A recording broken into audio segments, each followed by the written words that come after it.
गिरफ्तारी और फिर छापा भी पड़ा है उनको गिरफ्तार करने के लिए। सूबे के चीफ एग्जीक्यूटिव को गिरफ्तारी करने का क्या मकसद है?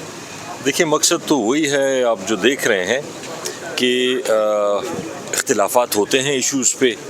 अब फॉर एग्ज़ाम्पल मिलिट्री ऑपरेशन पे इख्तिलाफ है, हमारी पार्टी ये कहती है कि जिससे लार्ज स्केल डिस्प्लेसमेंट होती है वो मिलिट्री ऑपरेशन नहीं होना चाहिए, जिससे बेगुनाह लोग मरते हैं वो मिलिट्री ऑपरेशन नहीं होना चाहिए।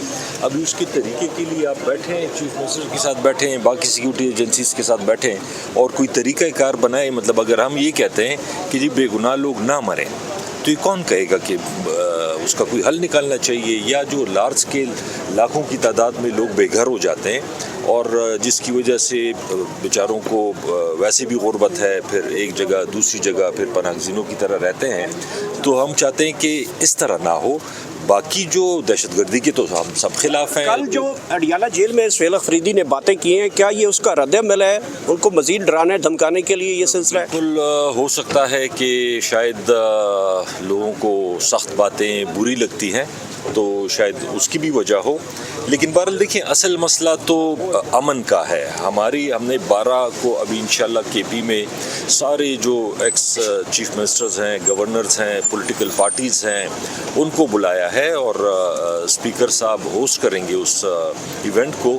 मकसद उसका ये कि ये सिर्फ एक हुकूमत या एक पॉलिटिकल पार्टी का मसला नहीं है, ये हमारे सूबे के अमन का मसला है, रोज़गार का मसला है, ज़िंदगियों का मसला है।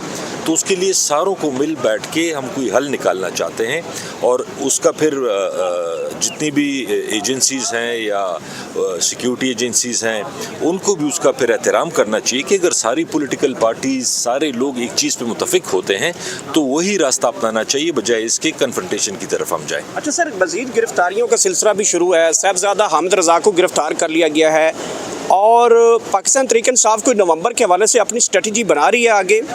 देखिए, वो तो खान साहब की तरफ से जो भी इंस्ट्रक्शन आएंगी वो तो उसी को हम फॉलो करेंगे।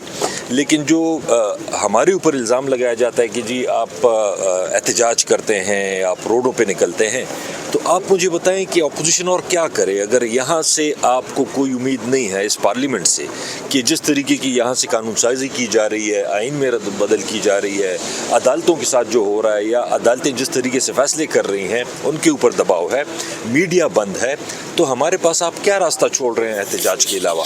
ज़ाहिरी बात है अपोजिशन फिर एहतजाज ही करेगी अगर और कुछ आप उसको रिलीफ नहीं देते। आप एहतजाज की बात कर रहे हैं, जो फैसल वाडा साहब उन्होंने कहा कि एहतजाज का हाल मुरीदके में देख लिया है, इससे भी बदतरीन हाल किया जा सकता है। देखिए, फैसल वाडा साहब कोई सीरियस आदमी नहीं है, उनकी बातों को इतना कोई सीरियसली नहीं लेना चाहिए और ये इंतहाई इर्रिस्पॉन्सिबल किस्म की स्टेटमेंट है। मतलब आप ये क्या साबित करना चाहते हैं? आप डराना चाहते हैं कि जी अगर कोई एहतजाज करेगा या कोई निकलेगा तो हम उसे जान से मार देंगे? क्या ये मुल्क है?